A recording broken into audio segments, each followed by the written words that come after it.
I stood in that hospital corridor with trembling hands, clutching a bouquet of roses that suddenly felt like they weighed 1,000 pounds.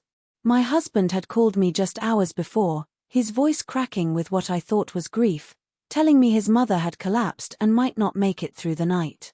I dropped everything. I left work mid-meeting, I drove through rush hour traffic with tears streaming down my face, and I prayed, God, how I prayed, that I would make it in time to say goodbye to the woman who had welcomed me into her family with open arms. But when I finally pushed through those hospital doors and walked into room 347, what I saw sitting in that chair beside the empty bed made every hair on my body stand on end. It wasn't grief I was about to face. It was betrayal so deep, so calculated, that it would shatter everything I thought I knew about the man I had promised to love for better or worse.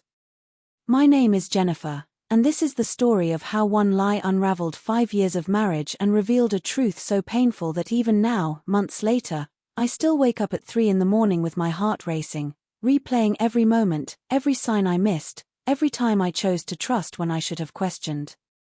This is the story of how love can blind you, how manipulation can masquerade as devotion, and how sometimes the people we trust most are the ones capable of inflicting the deepest wounds.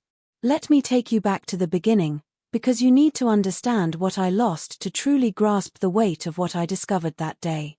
You need to know who I was before that hospital room, before the lies were exposed, before my entire world turned inside out and showed me its rotten core. I met David 6 years ago at a friend's wedding in the countryside, one of those perfect September days when the air smells like possibility and the world feels full of promise. He was charming, attentive, the kind of man who remembered small details about conversations and always knew exactly what to say to make you feel seen. We talked for hours that night, standing under string lights while the reception wound down around us, and I remember thinking that I had never felt so instantly comfortable with someone I'd just met. Within 3 months, we were inseparable.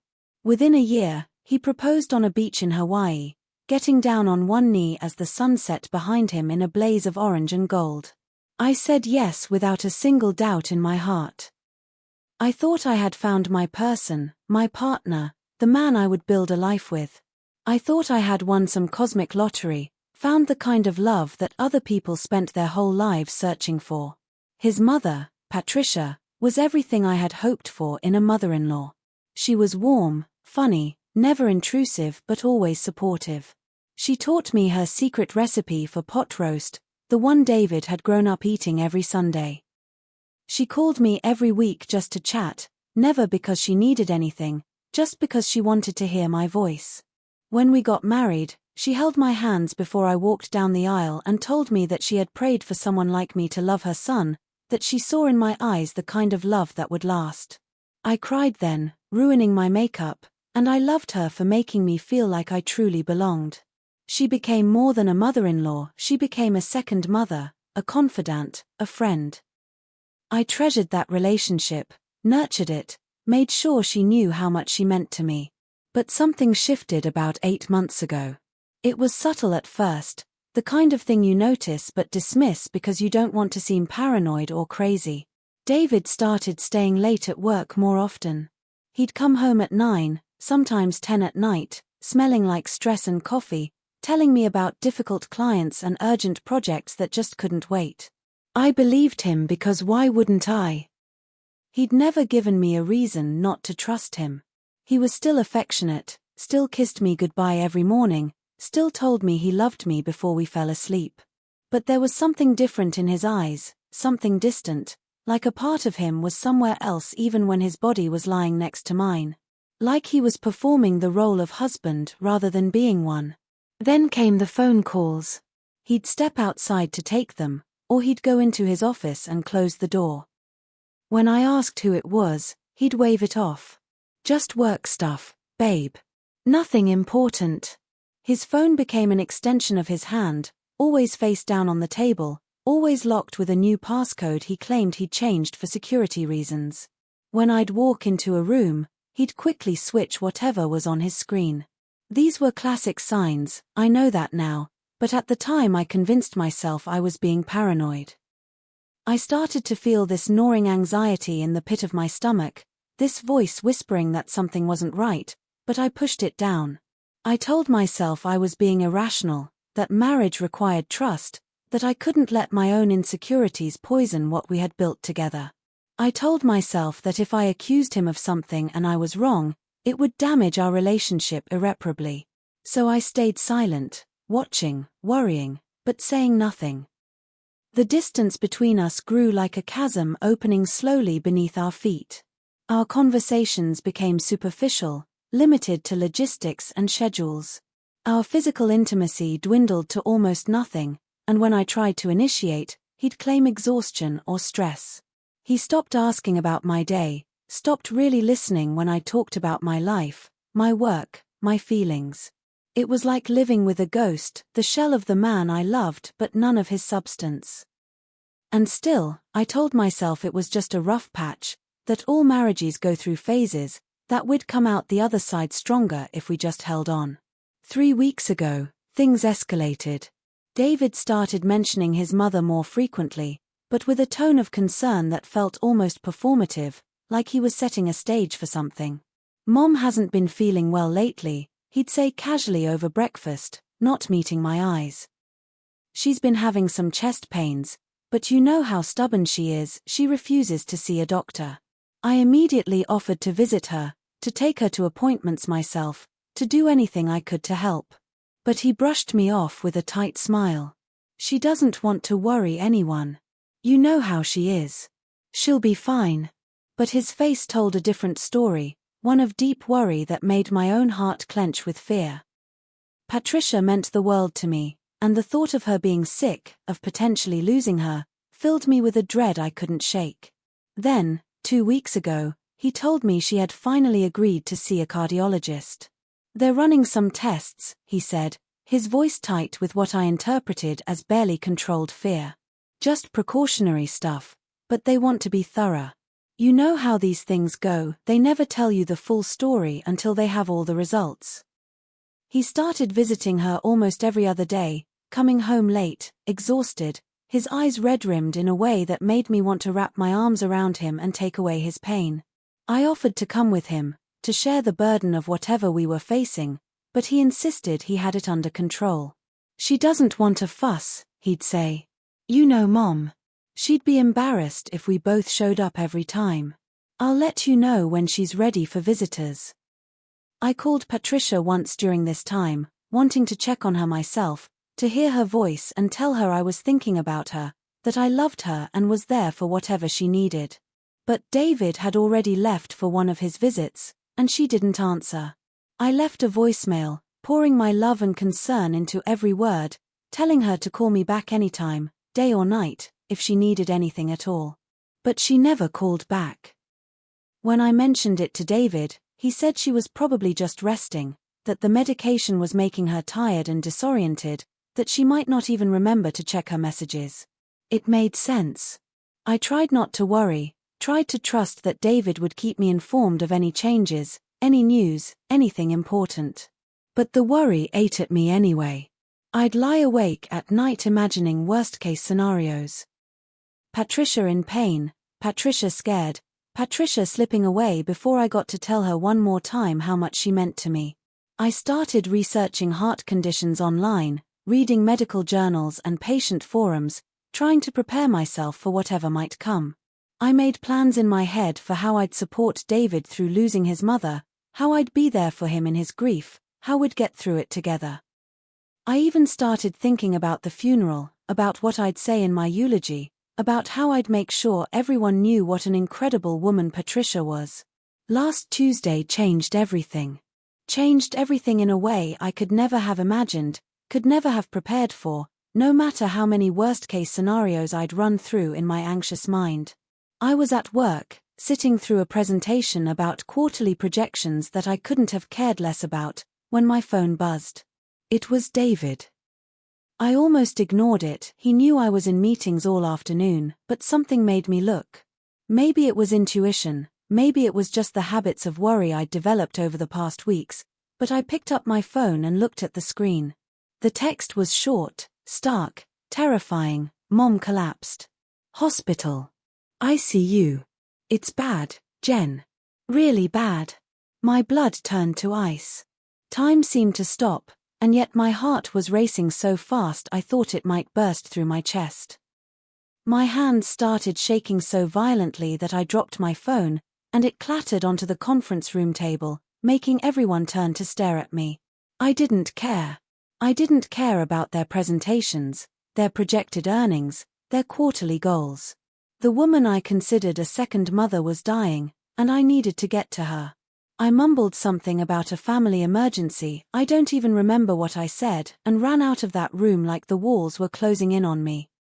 My boss called after me, concerned, but I kept running, through the hallways, past the reception desk, out into the parking lot where my car sat gleaming in the afternoon sun that suddenly seemed obscenely bright given what was happening.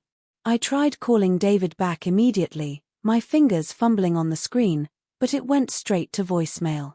I tried Patricia's number, voicemail.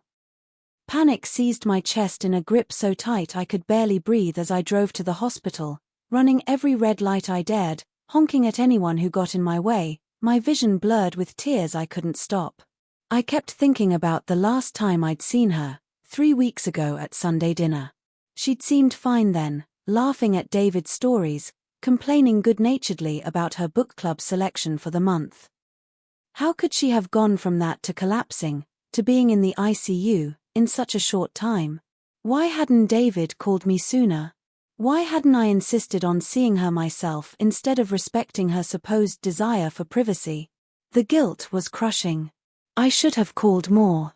I should have pushed harder to visit. I should have sensed that something was really wrong instead of just trusting David's updates. What kind of daughter-in-law was I, to let her go through this without being there, without holding her hand, without making sure she knew she wasn't alone? David had texted me the hospital name, St. Mary's Medical Center, and said she was in the ICU, room 347. I didn't wait for him to meet me. I couldn't.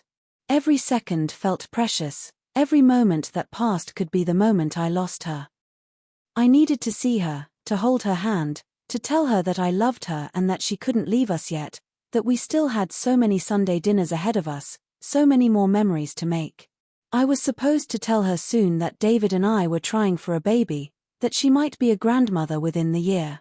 She couldn't die before knowing that. She just couldn't.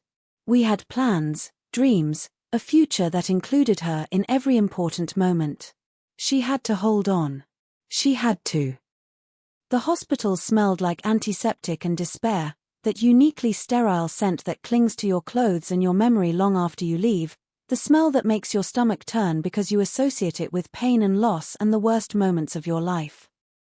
I ran through the lobby, my heels clicking frantically on the polished floor, past the volunteers at the information desk who called out asking if I needed help, past families huddled together in waiting rooms with faces carved from worry and exhaustion.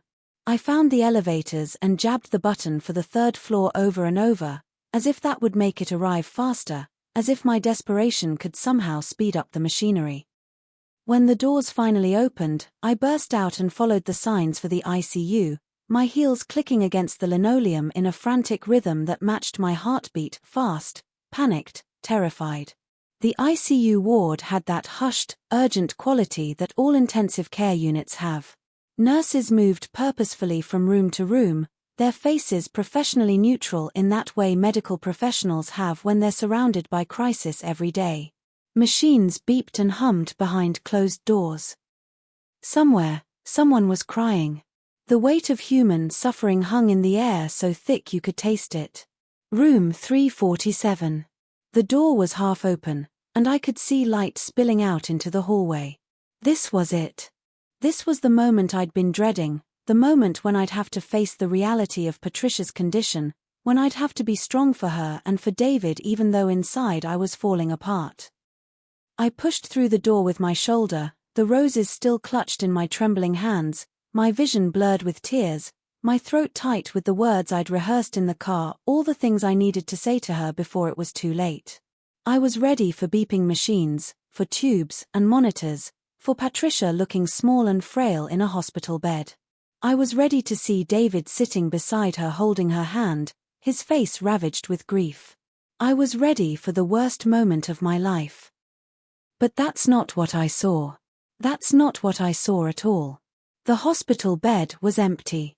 Perfectly made, crisp white sheets tucked in with hospital corners, as if no one had ever been in it. No machines. No tubes. No monitors. Just an empty bed in an empty room. And sitting in the chair beside it, looking up at me with wide, startled eyes, was a woman I had never seen before in my life. She was young, maybe 25 or 26, with long dark hair that fell in waves past her shoulders and features that I would later realize looked hauntingly similar to mine from 5 years ago, the same oval face shape, the same build, like David had gone shopping for a younger version of his wife. She was wearing casual clothes, jeans and a soft cream-colored sweater, and she was holding David's jacket in her lap like it was something precious, something she was protecting. For a moment that stretched into eternity, we just stared at each other, two women frozen in a tableau of confusion and dawning horror. My brain couldn't process what I was seeing. It kept trying to make sense of the scene in front of me, kept trying to find an explanation that would fit, that would make this make sense. Why was there a stranger in Patricia's room? Where was Patricia? Where were the doctors? Where was David? Had I gone to the wrong room? Was this some kind of mistake? But even as these thoughts raced through my mind, something deeper, something primal and knowing, was screaming at me that this was no mistake. The way she was looking at me, the guilt already forming in her eyes, the way she clutched David's jacket, this woman knew something. This woman was part of something. And whatever that something was, it was about to destroy me. Who are you? The words came out of my mouth as barely a whisper, my throat constricted with fear and confusion and the first tendrils of a suspicion so horrible I couldn't let myself fully acknowledge it yet. The woman stood up slowly, David's jacket sliding from her lap to the floor in a puddle of fabric. Her face had gone pale, all the color draining from her cheeks, her lips parting as if she wanted to speak but couldn't find the words. Her hands were shaking. And then I saw it. The recognition in her eyes, the understanding, the terrible dawning realization of what was happening. She knew who I was. Somehow, impossibly, she knew exactly who I was. I'm Emily, she stammered, her voice shaking so badly she could barely get the words out. I'm so sorry. I didn't know he was. I thought his wife had. The world tilted on its axis. The floor seemed to shift beneath my feet, and I grabbed the doorframe to keep myself upright, my knuckles going white with the force of my grip.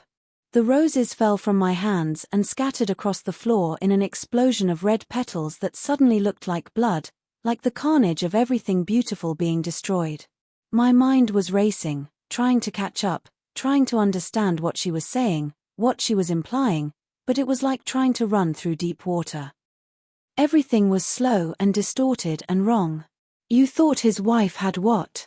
I demanded, my voice rising with each word, getting louder and sharper as the rage started to break through the shock. Died. Left him. What did he tell you? What lies did he feed you? Emily's eyes filled with tears, and in that moment, despite my anger, despite the situation, I saw my own pain reflected back at me. She was a victim too, I realized with a sickening jolt that made my stomach turn. We both were. We were both victims of the same man, the same lies, the same calculated manipulation. He told me you were separated, she whispered, the words falling like bombs between us. He said you were getting divorced, that you'd moved out 6 months ago and were living with your sister in another state. He said the marriage had been over for a long time, that you both just hadn't made it official yet. He said his mother was dying and that he needed support through this difficult time, that he was alone and scared and... Her voice broke, and she wrapped her arms around herself like she was trying to hold herself together. We've been. Oh God, you didn't know. You had no idea. She couldn't finish the sentence, but she didn't need to.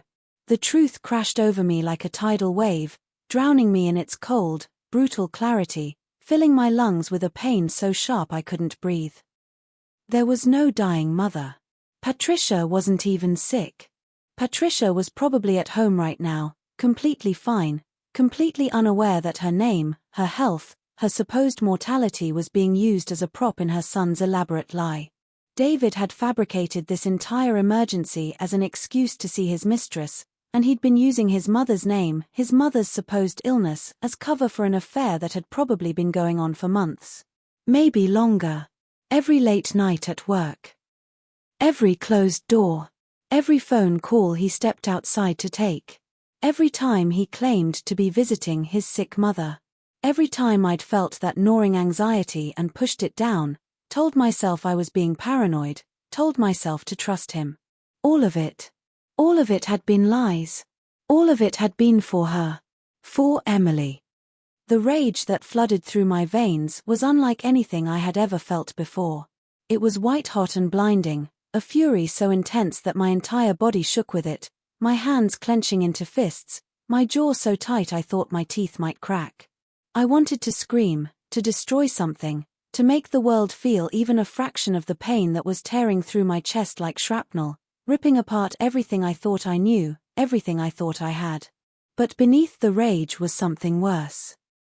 A grief so profound that it threatened to swallow me whole, to pull me down into darkness so deep I'd never find my way back to the surface.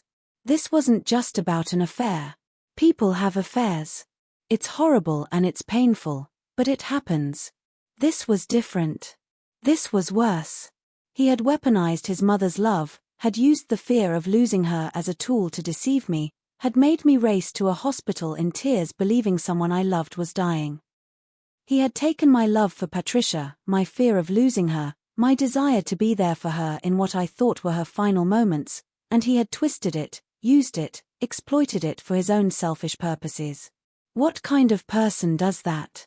What kind of monster takes something pure like a mother's love, like the bond between a mother-in-law and daughter-in-law, and turns it into a lie? Into a cover story for betrayal? Where is he? I asked, and my voice was deadly calm now, the kind of calm that comes before a storm, before an explosion, before everything falls apart beyond repair. Where is David? Emily looked toward the door, her face crumbling, tears now streaming freely down her cheeks. He went to get coffee from the cafeteria downstairs. He should be back any minute. Please, I didn't know. You have to believe me, I would never have. I'm not that kind of person. I would never knowingly be with someone's husband. He showed me pictures of you, old pictures, and he said they were from before, from when you were together. He had this whole story about how you'd fallen out of love, how you wanted different things, how the divorce was amicable and just a formality. I believed him. God help me, I believed every word. I held up my hand, cutting her off, because I couldn't hear her apologies, couldn't process her pain when my own was eating me alive from the inside out, consuming everything I was and leaving nothing but ash and rage. I walked into that room on legs that felt like they might give out at any second and sat down in the other chair, the one presumably meant for David.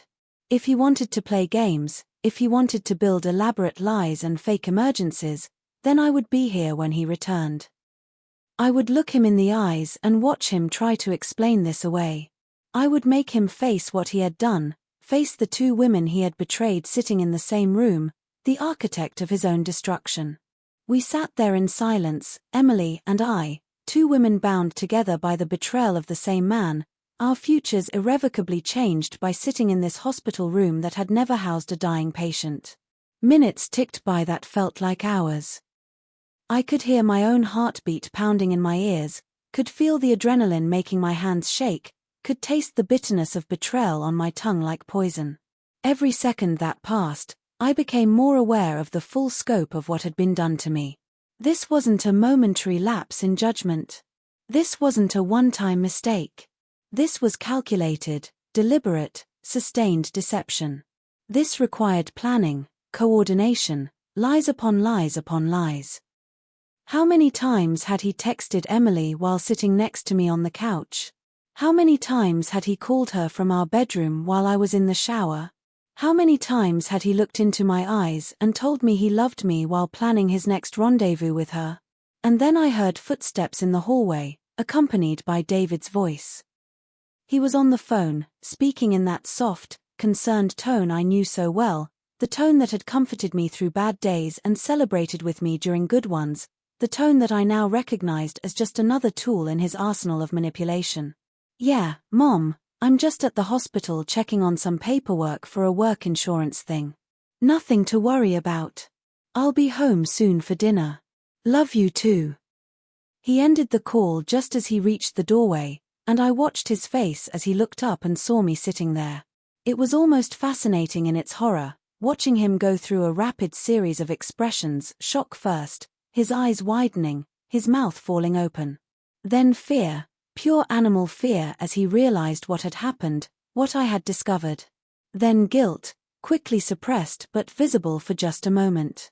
And then, incredibly, impossibly, anger. His face hardened, his jaw clenched, and I saw rage flash in his eyes. As if he had any right to be angry. As if I was the one who had done something wrong by discovering his betrayal. As if I should have stayed blind and ignorant for his convenience. The coffee cup he was holding slipped from his hand. It hit the floor and exploded, hot liquid spreading across the linoleum in a dark stain, shards of ceramic scattering everywhere. But he didn't seem to notice. He just stood there, frozen in the doorway, his eyes moving between me and Emily like he was trying to calculate the fastest exit, the best lie, the smoothest way to talk himself out of this situation. "Jennifer," he breathed, and even the way he said my name felt like another lie, felt like a performance of concern he didn't actually feel. "What are you? How did you weren't supposed to." "I wasn't supposed to what, David?" I stood up, and my voice was shaking so badly I could barely get the words out, but they were powered by a rage so pure and righteous that they cut through the air like knives. "I wasn't supposed to rush to the hospital when you told me your mother was dying. I wasn't supposed to care. I wasn't supposed to drop everything because I thought I was about to lose someone I love. Or was I just not supposed to find out about her?" I pointed at Emily, who had started crying silently, her whole body shaking with sobs she was trying to suppress. "Was I just supposed to stay oblivious while you built this whole fake life, this whole elaborate web of lies?" David looked between us, his mouth opening and closing like a fish out of water, his brilliant, manipulative mind finally failing him. I could see him scrambling, trying to find the right words, the right excuse, the right story that would somehow make this okay. But there were no words. There was no story. There was just the truth, ugly and undeniable, sitting in that hospital room between three people whose lives would never be the same. "It's not. This isn't what it looks like," he finally said, and the audacity of that statement, the sheer unmitigated gall of trying to gaslight me when I was literally sitting in the room where I'd discovered his affair, when the evidence was standing right in front of me crying, when the lie was so obvious a child could see through it, it made something inside me snap. "Explain it to me then." I screamed, and I didn't care who heard me anymore, didn't care that nurses were probably gathering in the hallway, that other patients and their families could hear every word. Let them hear. Let the whole hospital know what kind of man David was. Explain to me how this isn't exactly what it looks like. Explain to me why there's another woman in the hospital room where your supposedly dying mother should be. Explain to me why you've been lying to me for months, using your mother's health as a cover story. Explain it to me, David, because I am desperate to understand how the man I married, the man I trusted with my whole heart, could be capable of this. "I never said she was dying," he shot back, his defense mechanism kicking in, that familiar tactic of gaslighting, of trying to make me doubt my own perception, my own memory. "I said she collapsed, I said it was bad, I never specifically said she was dying. You jumped to that conclusion on your own. Don't you dare." The words came out as a shriek, raw and jagged, torn from somewhere deep in my chest where all the pain was concentrated into a single point of agony. "Don't you dare try to twist your words now, try to make this my fault for interpreting your lies the way you intended them to be interpreted.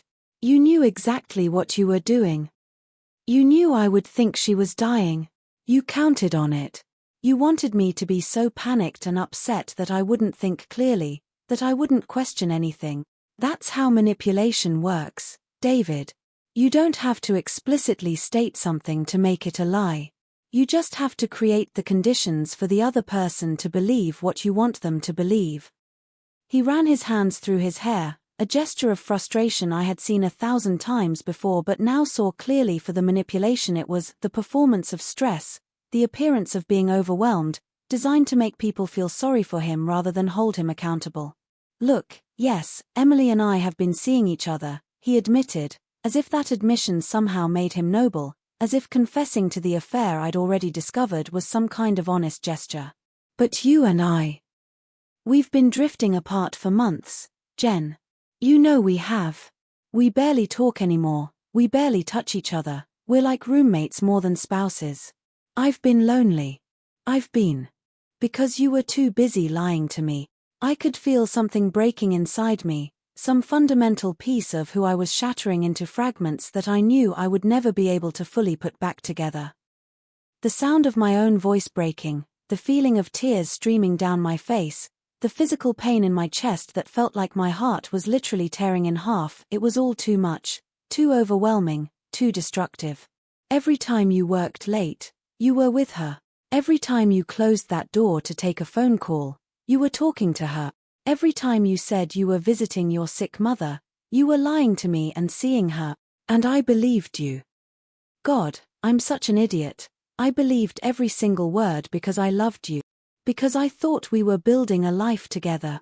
Because I thought you were the one person in the world I could trust absolutely. You're not an idiot, Emily spoke up then, her voice small and broken but determined. He lied to me too. He's been lying to both of us.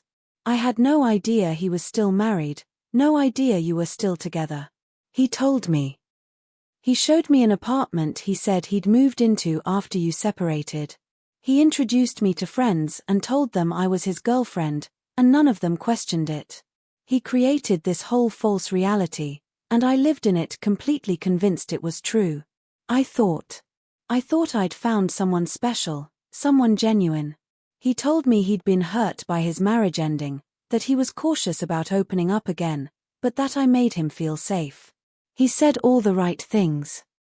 He knew exactly what to say to make me trust him. I looked at her, really looked at her for the first time, and I saw past the initial shock and rage to the person underneath.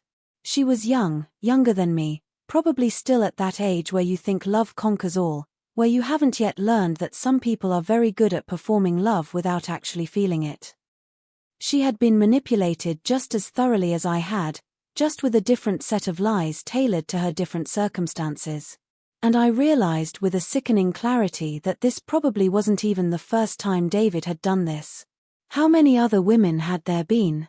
How many other lies had he told? How much of our entire relationship had been built on a foundation of deception? I believe you, I told her quietly, and I meant it. Despite everything, despite the situation, despite the fact that she had unknowingly been part of destroying my marriage, I believed her. He's very good at lying. He's had years of practice. He knows exactly how to read people, how to tell them what they want to hear, how to create an entire world that feels real even though it's all smoke and mirrors. David's face changed then, hardening into something cold and ugly that I had never seen before, a mask dropping to reveal what had been underneath all along. You know what? Maybe this is for the best. Maybe we've both been too afraid to admit that this marriage was a mistake from the start. You're so obsessed with perfection, Jennifer, with having everything exactly the way you planned it, with controlling every aspect of our lives. Did it ever occur to you that maybe I felt suffocated? That maybe I needed someone who didn't analyze every little thing I did, who didn't make me feel like I was constantly being judged and found wanting? The cruelty of his words stole the breath from my lungs. This was how he was going to play it, by making this my fault, by rewriting our entire history to paint himself as the victim of my expectations rather than the architect of his own betrayal. And maybe, just maybe, part of me would have believed him 6 months ago, would have turned that criticism inward and wondered if I really had been too demanding, too rigid, too focused on perfection. But standing there in that hospital room, surrounded by the wreckage of his lies, confronted with the sheer audacity of his deception, I finally saw him clearly. I saw past the charm and the carefully constructed persona to the hollow, selfish, cowardly man underneath. "You're right about one thing," I said, and my voice was steady now, cold with a certainty that came from deep within my soul, from a place of strength I didn't know I had until this moment. "This marriage was a mistake. But not for the reasons you think. It was a mistake because I married a coward. I married a man who doesn't have the courage to be honest, who would rather build elaborate lies and hurt everyone around him than have a difficult conversation. You didn't feel suffocated, David. You felt entitled. You wanted to have everything: a wife at home who loved you, who took care of you, who believed in you, and a mistress on the side who made you feel young and exciting and desired. And you wanted a convenient excuse that let you bounce between both lives without consequence. So you used your mother. Your mother, David. The woman who gave birth to you, who raised you, who taught you right from wrong, or at least tried to. You used her name, her supposed illness, her supposed mortality, as a shield for your lies. That's not," he started, but I cut him off. "I'm not finished." My voice echoed off the walls, and David actually took a step back, genuine fear flashing across his face. "You made me believe she was dying. You made me race to this hospital in tears, in panic, believing I was about to lose someone I loved. Do you understand what that feels like? Do you have any idea what you put me through? I left work in the middle of an important meeting. I ran red lights. I prayed the entire way here, begging God not to take her yet, making promises about what I would do if she could just hold on a little longer. I was planning what I would say to her, how I would tell her how much she meant to me, how I would hold her hand while she died. And all of it, every single emotion I felt, every tear I cried, every desperate prayer I whispered, it was all based on your lie. You took my love for your mother and you weaponized it. You took my fear of losing her and you exploited it. And that tells me everything I need to know about who you really are." He was silent for a moment, and I saw something flicker across his face, not remorse exactly, but perhaps the first glimmer of understanding about what he had truly destroyed, the magnitude of what he had done. But it was fleeting, quickly replaced by that same defensive anger. "You're making this sound so much worse than it is," he said, his voice taking on that wheedling, persuasive tone he used when he was trying to convince someone of something. "People have affairs, Jennifer. It happens. It doesn't mean I don't care about you, doesn't mean what we had wasn't real at some point. We just grew apart. These things happen in marriages. These things," I repeated, my voice rising again. "You're reducing months of calculated deception to these things? You used your mother's health, invented an entire medical crisis to cover your affair, and you're acting like this is just some normal relationship problem? No, David. What you did goes so far beyond a normal affair that I can't even categorize it. This isn't about growing apart. This isn't about falling out of love.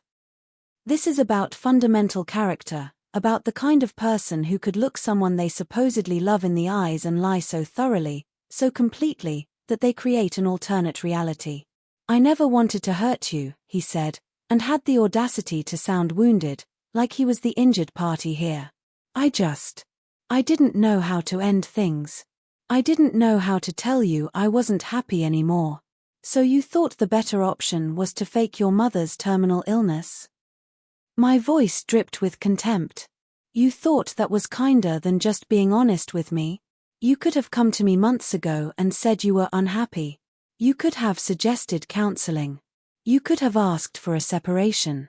You could have done any number of things that didn't involve elaborate lies and betraying everyone who loves you. But you didn't, because you didn't want to give up the comfort of what we had. You wanted your stable home life and your exciting affair, and you didn't care who you hurt to have both." Emily had been standing there silently, but now she spoke up, her voice stronger than before. "I'm leaving," she said, looking directly at David with an expression of pure disgust. "I don't know who you are. I thought I did, But the man I thought I was dating doesn't exist. He was just a character you were playing. You're a liar and a manipulator, and I want absolutely nothing to do with you." She grabbed her purse from the chair and pushed past him toward the door, then paused and turned back to me. "I'm so sorry for the part one played in this, even unknowingly. You deserve so much better than him." And then she was gone, her footsteps echoing down the hallway, leaving just David and me in that empty hospital room that had become the grave of our marriage. The silence stretched between us, heavy with everything that had been said and everything that could never be unsaid. I watched him standing there, and for the first time since I'd known him, I saw him clearly. Not the charming man I'd fallen in love with, not the devoted husband he'd pretended to be, but the actual person underneath, someone so fundamentally broken and selfish that he could justify anything to himself. "I'm going to call your mother," I said finally, breaking the silence. "I'm going to tell her everything. She deserves to know what you've been doing, how you've been using her." The fear that flashed across his face was immediate and genuine. "Don't," he said quickly. "Please, Jennifer. It would devastate her. Think about what it would do to her, knowing that her name was used this way. You love her. Don't hurt her like that." "Oh, now you care about devastating people." The bitter laugh that escaped my throat was harsh and broken. "Now you're concerned about the consequences of your actions? You should have thought about that before you built your entire affair on the foundation of her supposed illness. You should have thought about that before you made me believe she was dying. You made a choice, David. You made 1,000 choices, every single time you lied, every single time you texted Emily while sitting next to me, every single time you kissed me goodbye before going to see her.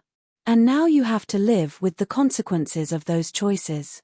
"She's my mother," he said, and his voice actually broke. "Please don't take her from me too. I know I screwed up. I know I hurt you. But she's 74 years old, and finding out about this could really hurt her health." "Is that what you want?" "What I want?" I stepped closer to him, and he actually flinched. "What I want is to go back in time and never meet you. What I want is to erase the last 5 years of my life and start over with someone who actually deserves my love and trust. But I can't have that. So instead, what I want is for you to face the consequences of your actions. Patricia deserves to know the truth. She deserves to know that her son used her health, her life, as a convenient cover story. And if that hurts her, if that damages your relationship with her, then that's on you, not me. You did this. Not me. You." I walked toward the door, my legs somehow still carrying me even though I felt like I might collapse at any moment. But I stopped at the threshold and looked back at him one last time, and all the anger drained out of me, replaced by a grief so profound it felt like drowning. "I loved you," I said, and my voice cracked on the words, all the pain and betrayal I'd been holding back finally breaking through. "I loved you with everything I had. I would have stood by you through anything real, job loss, illness, financial problems, anything. But this betrayal, this calculated cruelty, I can't even recognize you anymore. The man I married wouldn't have done this. The man I married was kind and honest and loving. But that man never existed, did he? He was just a role you were playing, just another lie in a life built on lies." David opened his mouth to speak, but I held up my hand. Don't say anything else. Every word that comes out of your mouth is just another manipulation, another attempt to twist things in your favor, and I'm done drowning in them. My lawyer will contact you about the divorce. I'll have someone come get my things from the apartment. And David." I paused, making sure he was looking at me, making sure he saw the absolute certainty in my eyes. When you're alone someday, when you've burned every bridge and betrayed every person who ever loved you, when there's no one left who trusts you or believes anything you say, I want you to remember this moment. I want you to remember the look on my face when I realized that the man I trusted with my heart was nothing but a stranger wearing a mask.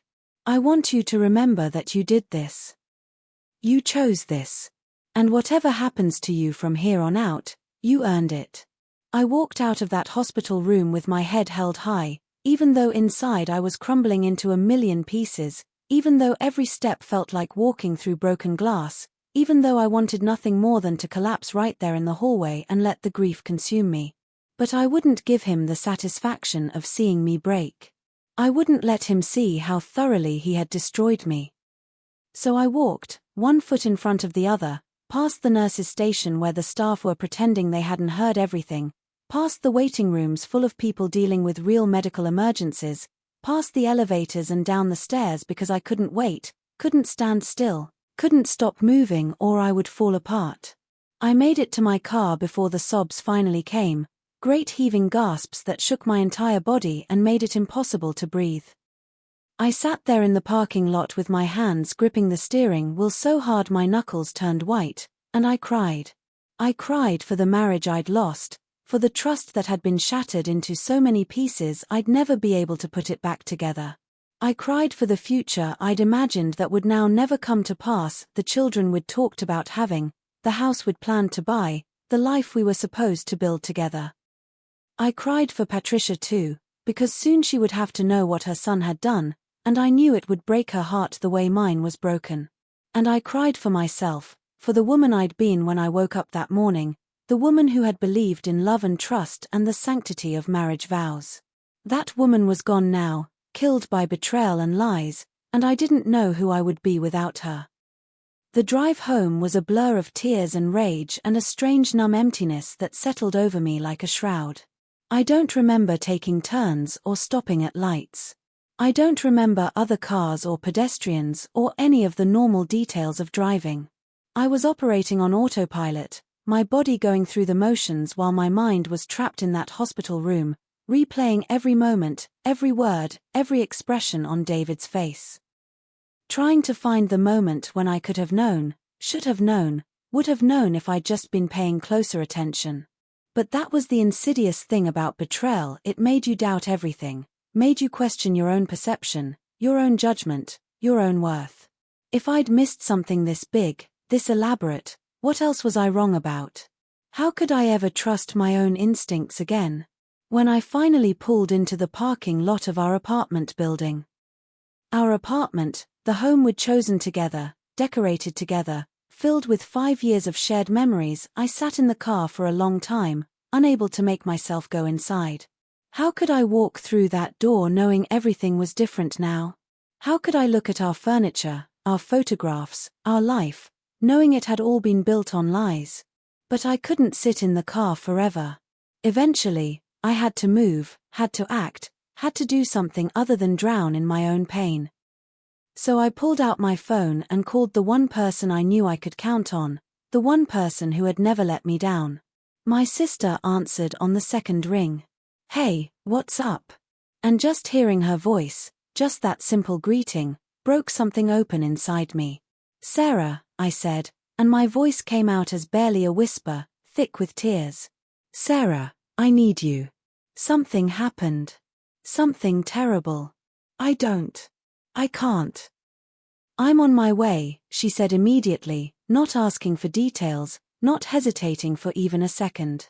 "I'll be there in 20 minutes. Stay where you are, okay? Just breathe. I'm coming." Those 20 minutes felt like 20 hours.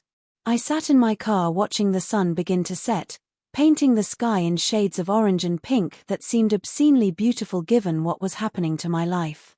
How dare the world be beautiful when my world was ending? How dare the sun set peacefully when my entire existence was in chaos? When Sarah's car pulled up beside mine, I nearly fell out of my own car trying to get to her. She caught me, wrapped her arms around me, and I collapsed against her, sobbing so hard I couldn't form words. She didn't ask me to explain. She just held me, right there in the parking lot, while I fell apart. "Come on," she said finally, when my sobs had quieted enough for me to hear her. "Let's get you inside. We'll figure this out together, okay? Whatever happened, we'll deal with it together." Inside the apartment, surrounded by all the trappings of my fake marriage, I told her everything. Every detail, every lie, every moment of that horrifying scene in the hospital. She listened without interrupting, her face growing more and more horrified as the story unfolded. And when I finally finished, when I'd gotten it all out, she pulled me into her arms again. "That bastard," she said quietly. "That absolute bastard. Using his mother like that, lying to you like that. Jen, I'm so sorry. I'm so sorry. I was such an idiot," I said, the words tumbling out in a rush. All those signs, all those times I felt like something was wrong, and I just ignored it. I chose to believe him because I wanted to believe him, because believing him was easier than facing the truth. "Stop," Sarah said firmly, pulling back to look me in the eyes. "Stop blaming yourself. This is not your fault. You trusted your husband, which is what you're supposed to do in a marriage. He's the one who violated that trust. He's the one who lied and manipulated and betrayed you. None of this is your fault." "But I should have known," I insisted. "I should have." "Known what?" "That your husband was a sociopath who would use his own mother's health as a cover for an affair. No reasonable person would expect that, Jen. No one could have predicted something that twisted. You trusted him because he gave you reason to trust him. He was careful, deliberate, calculating. This wasn't your failure. This was his choice." We talked for hours, Sarah holding my hand while I cried and raged and grieved. At some point, she suggested we start removing David's things from the apartment, and I agreed. I couldn't stand to look at his clothes in the closet, his books on the nightstand, his cologne on the dresser, all these physical reminders of the man I thought I knew. The first thing I did was call a locksmith. They could be there within the hour to change the locks. I wanted every entrance secured before David had a chance to come home, before he could walk through the door and try to smooth things over with more lies, more manipulations, more empty promises. While we waited for the locksmith, Sarah and I began the systematic removal of David from my life. We pulled his clothes from the closet and stuffed them into garbage bags. We collected his books, his electronics, his toiletries, his running shoes, his coffee mug with his name on it, everything that was his, everything that reminded me of him. We took down photographs from the walls, removed him from frames, gathered every visual reminder of our life together into boxes that we stacked by the door like the garbage they represented. With each item we removed, I felt a strange mixture of grief and liberation. This was my home now, my space, and I was reclaiming it from the ghost of a marriage that had never been real. Every bag we filled, every frame we emptied, was an act of defiance, a declaration that I would survive this, that I would rebuild myself from the ashes of what he had destroyed.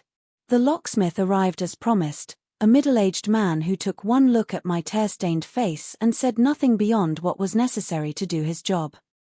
I appreciated his discretion, his professionalism, the way he simply changed the locks and handed me the new keys without asking questions or offering unwanted sympathy.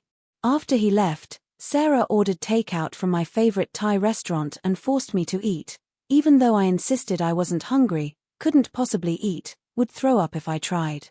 "You need to keep your strength up," she said firmly. "You need to take care of yourself, even when it feels impossible. Especially when it feels impossible." That night, Sarah stayed over, sleeping on the couch even though I told her she didn't have to. But I was grateful for her presence, grateful not to be alone in the apartment that felt so different now, so empty despite being full of furniture. I lay in bed, our bed, though it was just mine now, and stared at the ceiling, unable to sleep despite my exhaustion. My mind kept replaying everything, kept trying to make sense of the senseless, kept searching for the moment when I could have changed things, prevented this, saved myself from this pain. But there was no such moment. David had made his choices long ago, and nothing I could have done would have changed them. The only thing I could control now was how I moved forward, how I rebuilt, how I survived. Around midnight, unable to lie still any longer, I picked up my phone. My hands shook as I scrolled through my contacts to Patricia's number. I had to do this. She deserved to know. And if I waited, if I gave myself time to talk myself out of it, I might lose my nerve entirely. She answered on the third ring, her voice groggy with sleep. Jennifer. Honey, is everything okay? It's so late. Patricia, I said, and my voice broke on her name. I'm so sorry to wake you. I'm so sorry for everything. But I need to tell you something. About David. About what he's been doing. I heard her sharp intake of breath. What is it? What's wrong? Is he hurt? No, he's not hurt. But Patricia, he's been lying to us. To both of us. He's been. I took a deep breath, steeling myself. He's been having an affair. 4 months. And he's been telling me that you were sick, that you were having heart problems, that you had collapsed and were in the hospital. He used your name, your health, as an excuse to see her. I went to the hospital today thinking you were dying, and instead I found her. His mistress. In a room that was supposed to be yours. The silence on the other end of the line was deafening. It stretched on so long I thought maybe the call had dropped, that she'd hung up, that I'd broken her so completely she couldn't speak. But then I heard it, a soft, broken sob that tore at my heart. Oh, Jennifer, she whispered, and the pain in her voice mirrored my own. Oh my God. My baby boy. What has he done? What has he become? I'm so sorry, I said, tears streaming down my face again. I'm so sorry to tell you this, to hurt you like this. But you deserved to know. You deserved to know that he was using you, using your name, using the idea of losing you as a tool for his lies. This isn't your fault, she said firmly, even through her tears. You did nothing wrong. You loved him. You trusted him. You were a wonderful wife to him, a wonderful daughter to me. This is all on him. All of it. She paused, and I heard her crying, soft heartbroken sobs that mirrored my own. I don't know if I can forgive him for this, she said finally. Using me, my health, as an excuse for his affair. I feel violated. I feel used. And what he did to you, sweetheart, it's unforgivable. Absolutely unforgivable. We cried together over the phone, two women who loved the same man in different ways, both betrayed by his selfishness and deceit. She told me that she would always consider me family, that what David had done didn't change the bond we had formed, didn't change the fact that she loved me like a daughter and always would. I'm going to talk to him, she said, her voice taking on a hard edge I'd never heard before. I'm going to tell him exactly what I think of what he's done. And Jennifer, you take all the time you need. You grieve, you rage, you heal. And know that I'm here for you, always. You're still my daughter, divorce or no divorce. After we hung up, I felt a strange mixture of relief and fresh grief. Patricia's support meant everything to me, but it also drove home the reality of what I'd lost. Not just a husband, but an entire family, an entire future I'd imagined. Yes, Patricia said we'd still have a relationship, and I believed her. But it would never be the same. It couldn't be. The next few days were a blur of necessary tasks that kept me moving, kept me from falling completely apart. I called my lawyer, a friend of Sarah's who specialized in divorce cases. She was professional, compassionate, and absolutely ruthless when I told her what David had done. We're going to make sure you get everything you deserve, she promised. He doesn't get to destroy your life and walk away unscathed. I called my boss and requested a leave of absence, explaining in vague terms that I was going through a personal crisis and needed time to sort things out. He was understanding, granting me 2 weeks without asking for details. I knew the office gossip mill would spin stories, but I couldn't bring myself to care. Let them talk.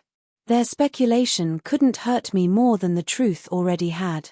David tried to come home that first night, but the changed locks stopped him. He called repeatedly, sent dozens of texts that ranged from apologetic to angry to desperate. I blocked his number after the first 50 messages. I had nothing left to say to him, no interest in hearing his justifications or excuses or gaslighting attempts to make this my fault. He tried showing up at the apartment again the next day, pounding on the door and shouting through it that we needed to talk, that I was overreacting, that he deserved a chance to explain. Sarah answered the door. I refused to even look at him and told him in no uncertain terms that if he didn't leave immediately, she would call the police. He left, but not before shouting loud enough for me to hear that I was throwing away years of marriage over one mistake, that I was being dramatic, that I'd regret this. I wouldn't regret it. I knew that with absolute certainty. The only thing I regretted was not seeing through his lies sooner, not trusting my instincts when they tried to warn me that something was wrong. But I wouldn't make that mistake again. I would never again ignore that inner voice that tells you when something isn't right. My lawyer worked quickly, filing the divorce papers within the week. The grounds were adultery, and with the evidence I'd gathered. Screenshots of texts I'd found on his forgotten laptop, testimony from Emily, who agreed to provide a statement, and my own account of discovering the affair, there was no question about who was at fault. David tried to fight it at first, claimed I was being vindictive, that he wanted to split everything 50-50 like mature adults. But when his own lawyer saw the evidence, saw the depths of his deception, even she advised him to settle quickly and quietly before this became a public spectacle that would destroy his reputation. Patricia called him the day after our conversation. I wasn't privy to what she said, but David showed up at the apartment building later that evening looking shell-shocked and devastated. He sat in his car in the parking lot for over an hour before finally driving away. Sarah, who was staying with me for the week, watched from the window and reported his every movement. "He looks broken," she said. "Like someone just destroyed his whole world." "Good," I said, and I meant it. Now he knows how it feels. In the weeks that followed, I learned through mutual friends that David and Patricia's relationship had been severely damaged. She didn't cut him out of her life completely, he was still her son, after all. But she made it clear that he had lost her trust and respect. Their weekly Sunday dinners stopped. Her regular phone calls to him stopped. When he tried to visit, she kept the meetings short and formal, treating him like an acquaintance rather than the child she'd raised. I also learned that his affair with Emily had ended exactly as I'd predicted. Within 2 weeks of our hospital confrontation, she had completely cut off contact with him. He tried to pursue her, tried to salvage what they'd had, but she wanted nothing to do with him. She'd seen his true colors, seen what he was capable of, and she was smart enough not to give him a second chance to lie to her. As for me, I spent those weeks in a strange limbo state between grief and anger, between wanting to curl up in bed and never leave and wanting to burn down everything that reminded me of him. Sarah was my anchor through it all, showing up every day after work to make sure I'd eaten, making sure I showered and got dressed, forcing me to go on walks even when I insisted I couldn't face the outside world. "You're stronger than you think," she kept telling me. "You're going to get through this. It doesn't feel like it now, but you will." I wanted to believe her, but most days the pain felt so overwhelming I couldn't imagine ever feeling normal again. How do you recover from having your entire life revealed as a lie? How do you learn to trust again when the person you trusted most betrayed you so completely? How do you look at yourself in the mirror and not see a fool, a woman who was so blind she couldn't see what was happening in her own marriage? But slowly, imperceptibly at first, things began to shift. The acute, devastating pain started to dull into something more manageable. I stopped crying every time I looked at my empty ring finger. I started sleeping through the night instead of waking up at 3 a.m. in a panic. I started to reclaim my space, redecorating the apartment to reflect my taste rather than our compromised style, buying new furniture to replace pieces that carried too many memories. And I started to get angry. Not the hot, explosive rage of the hospital room, but a cold, righteous fury that filled me with purpose. David thought he could destroy my life and walk away unscathed. He thought he could use his mother as a prop in his lies and face no consequences. He thought wrong.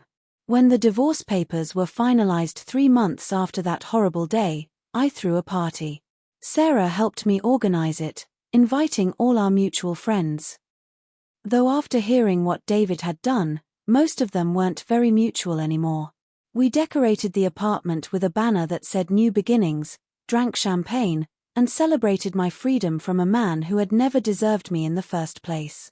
Patricia came to the party.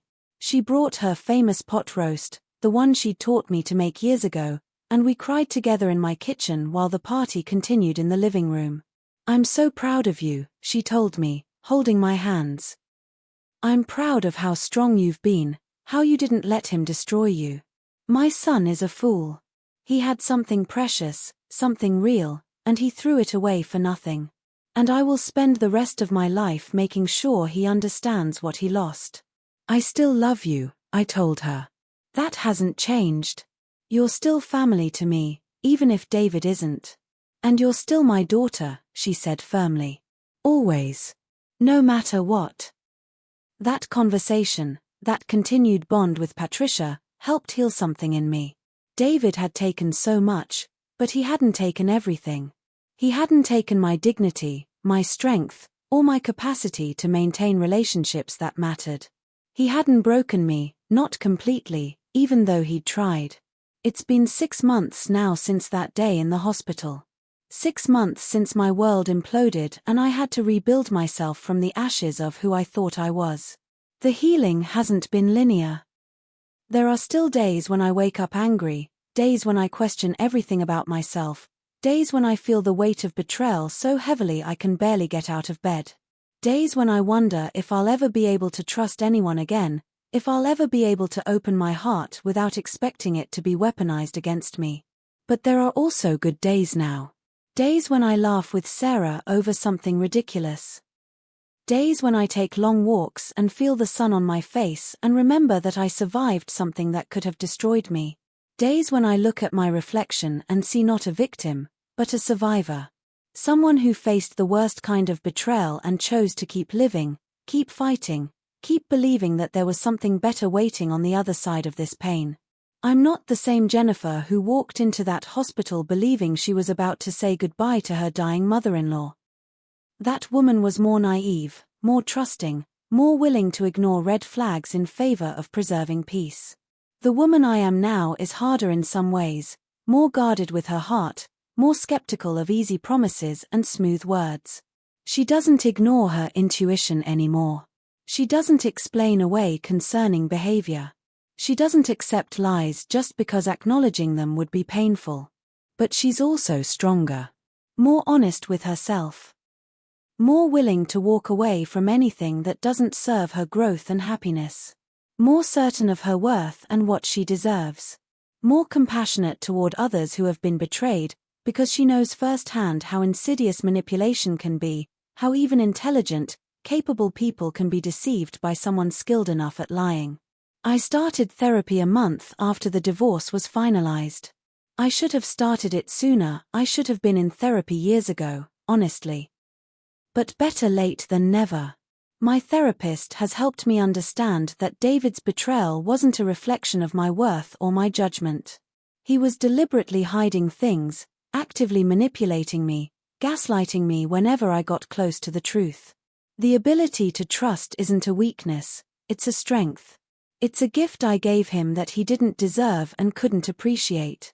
She's also helped me understand that someday, when I'm ready, I'll be able to trust again. Not blindly, not naively, but with wisdom born from experience. I'll be able to give my heart to someone who will treasure it the way it deserves to be treasured. Someone who understands that real love is built on honesty, even when it's hard. On respect, even when you're angry. On integrity, even when no one's watching. On choosing your partner every single day and being willing to do the hard work of genuine intimacy. David never understood that. He wanted the appearance of love without the substance, the Instagram perfect marriage without the messy reality of actual partnership. He wanted to be seen as a good husband without doing the work of being one. And in the end, his facade crumbled, leaving him with nothing. I've heard through the grapevine that he's dating someone new now, another young woman who probably believes whatever story he's told her about his ex-wife. Part of me wants to warn her, to tell her what she's getting into, to save her from the pain I went through. But I've realized that's not my responsibility. Everyone has to learn their own lessons, make their own mistakes. Mine was trusting someone who didn't deserve it. Hers will be whatever it will be. Besides, warning her would require me to maintain some connection to David's life, and I'm done with that. I've blocked him on every platform, deleted his number, removed every possible avenue for him to contact me. When the divorce was finalized, I sent his remaining belongings to his mother's house and told him through my lawyer that any future communication needed to go through legal channels. I have no interest in closure conversations or explanations. I have no desire to hear his side of the story or understand his motivations. He showed me exactly who he was in that hospital room, and I believed him. The hardest part of healing hasn't been the anger or the grief. Those emotions are almost cathartic in their intensity, giving me something to feel and process and eventually release. The hardest part has been learning to trust myself again. Because if I could be so wrong about David, if I could miss so many signs and ignore so many red flags, what else might I be wrong about? How can I trust my judgment when it failed me so spectacularly? But my therapist has helped me reframe that question. My judgment didn't fail me, David deliberately circumvented it. He knew what I would question, what would raise my suspicions, so he carefully crafted his lies to avoid those triggers. He studied me, learned me, used my own love and trust against me. That's not my failure. That's his sociopathy. And slowly, painfully, I'm learning to trust my instincts again. To listen to that inner voice that says something isn't right. To ask questions when things don't add up. To walk away when someone's words don't match their actions. To set boundaries and maintain them, even when it's uncomfortable. To believe that I deserve honesty and respect and genuine love, not performative gestures and carefully constructed lies. I still see Patricia regularly. We have lunch every few weeks, and those meals are precious to me. Proof that not everything was lost, that some relationships survived the destruction of my marriage. She tells me about her life, carefully avoiding any mention of David unless I bring him up first, which I rarely do. I know she still sees him occasionally, her son, and that bond is complicated in ways I can't fully understand, but she's made it clear to him that his actions have consequences, and their relationship will never be what it once was. She tells me sometimes that he seems lost, that he's floundering in ways she's never seen before. That he seems to finally understand what he destroyed, but only now that it's too late to fix it. I feel nothing when she tells me this. Not satisfaction, not pity, not even anger anymore. Just a vast emptiness where my feelings for him used to be. He's become irrelevant to my life, a cautionary tale I tell myself when I'm tempted to ignore warning signs, nothing more. I've started dating again, tentatively, carefully, with all my walls firmly in place. Nothing serious yet, I'm not ready for serious, might not be ready for a long time. But I'm learning to open myself up to possibility again, to the idea that not everyone is a liar, that some people are actually who they claim to be. It's terrifying, putting myself out there again, making myself vulnerable after being hurt so badly. But it's also necessary. Because the alternative is letting David win, letting his betrayal turn me into someone cynical and closed off, and I refuse to give him that power. I joined a support group for people who have experienced infidelity, and it's helped more than I ever expected. Hearing other people's stories, realizing I'm not alone in this particular kind of pain, has been healing in a way I didn't anticipate. We share our experiences, our struggles, our small victories. We remind each other that we're survivors, not victims. That we deserve better than what we got.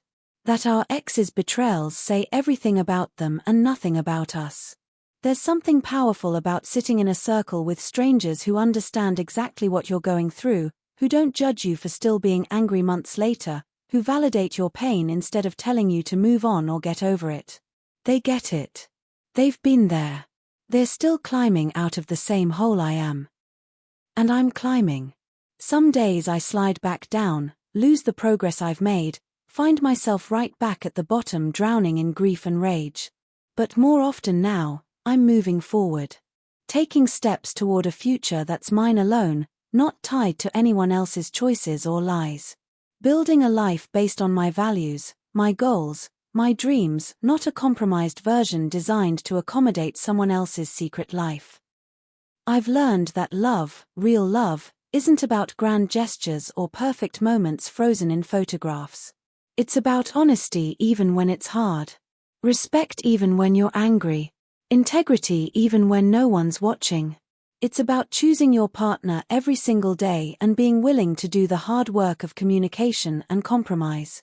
David never understood that. He wanted the easy parts of love without the hard ones, the rewards without the effort, the appearance without the substance. And I've learned that sometimes the most loving thing you can do for yourself is walk away. Our culture romanticizes fighting for love, never giving up, working through anything no matter how toxic or destructive. But there's a difference between working through normal relationship struggles and enabling someone who is fundamentally unwilling to change or take responsibility for their actions. Walking away from David wasn't giving up on love. It was choosing to love myself enough to refuse to accept betrayal as the price of companionship. I think about that moment in the hospital sometimes, when I pushed through that door expecting grief and found betrayal instead. In a strange way, I'm almost grateful for how starkly the truth was revealed. There was no ambiguity, no room for doubt or second-guessing.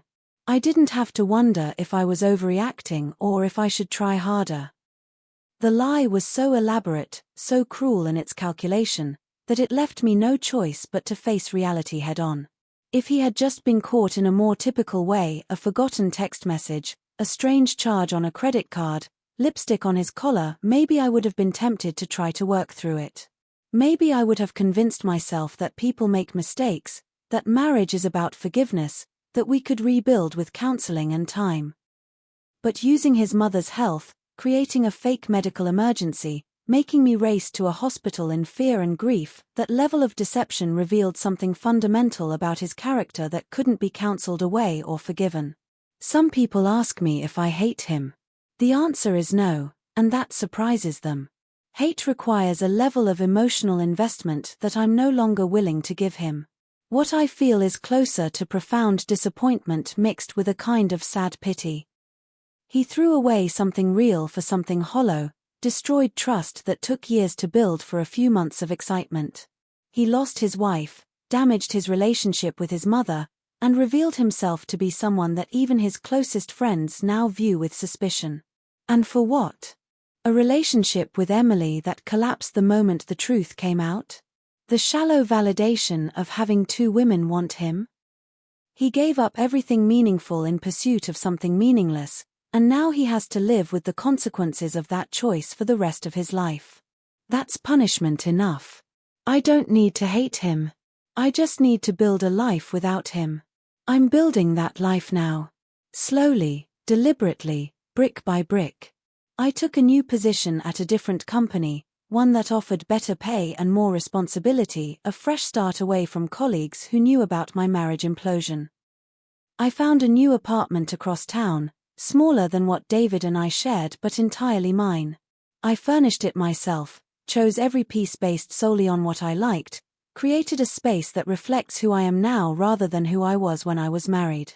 I've reconnected with friends I'd neglected during my marriage, women I'd drifted away from when David became the center of my world. They welcomed me back without judgment, without I told you SOS, just open arms and sympathetic ears. I've joined a book club, started taking yoga classes, learned to cook elaborate meals just for myself. I'm rediscovering who Jennifer is when she's not defined by her relationship to someone else. And I'm learning to be alone without being lonely, to find completeness within myself rather than seeking it in another person. It's harder than I expected, but also more liberating. I can make decisions based solely on what I want, not what we want. I can spend hours reading without feeling guilty about not being present. I can flirt with someone at a coffee shop knowing that the only person I answer to is myself. I can go to bed early or stay up late, eat breakfast for dinner, binge-watch terrible reality TV, do absolutely anything I want without having to consider anyone else's preferences or schedule. There's a freedom in that I hadn't anticipated.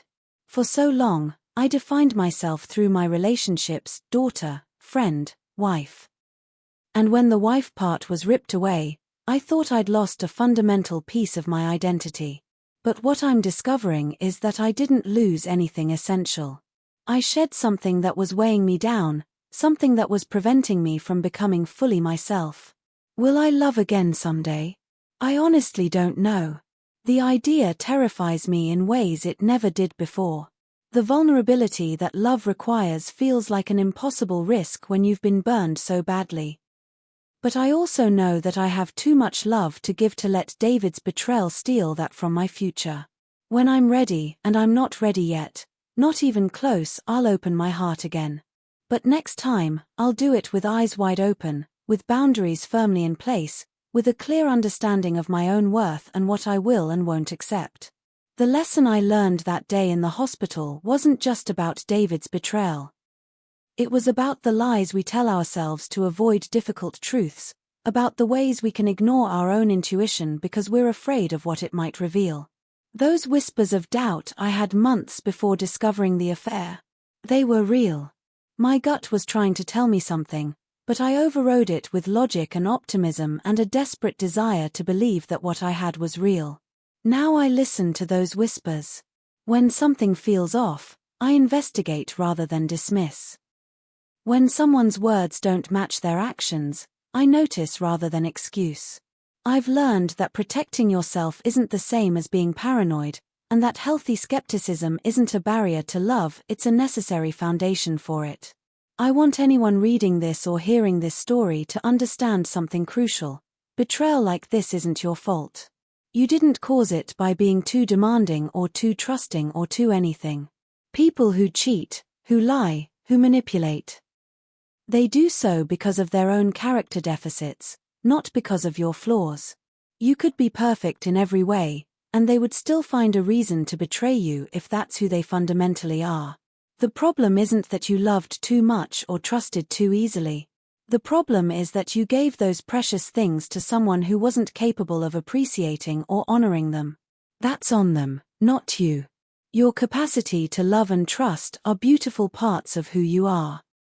Don't let someone else's inability to reciprocate make you think those qualities are weaknesses. They're not. They're strengths that deserve to be given to someone who will treasure them. And to anyone who sees themselves in Emily's position, the other woman who didn't know the full truth, I want you to know that you're a victim too. Yes, you may have to grapple with complicated feelings of guilt and shame, but the person who bears the real responsibility is the one who lied to both of you. Don't let their deception make you hate yourself or question your worth. Learn from it, grow from it, but don't let it define you. You deserve honesty and respect just as much as the person they cheated on. Sometimes love doesn't win easily, sometimes it doesn't win at all. Sometimes the most profound act of love is recognizing when something is destroying you and having the courage to walk away from it. That's not failure. That's survival. That's self-respect. That's understanding that you deserve more than scraps of attention from someone who views you as an option rather than a priority. So here I am, 6 months later, still healing but also still standing. Still bruised but also still fighting to believe in love and trust and all th.